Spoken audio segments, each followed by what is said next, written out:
Sa ating buhay, madalas nating hinaharap ang mga pagsubok at inhustisya. May mga sandali na tila ang buong mundo ay bumagsak sa ating mga balikat, at ang katanungan ay sumisibol sa ating puso, bakit nangyayari ito? Saan naroroon ang katarungan? Nararamdaman nating nag-iisa at walang pag-asa, at naghahanap tayo ng sagot sa gitna ng kadiliman.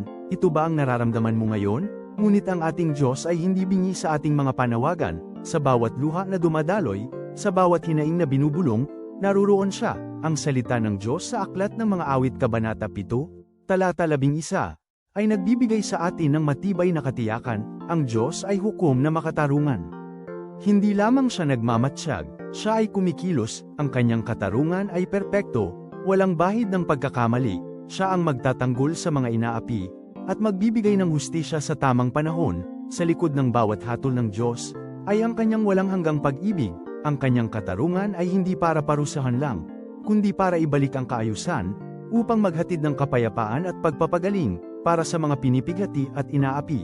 Ang katarungan ng Diyos ay paalala na hindi ka nag-iisa. Siya ang iyong tagapagtanggol, ang iyong kanlungan, ang iyong pag-asa.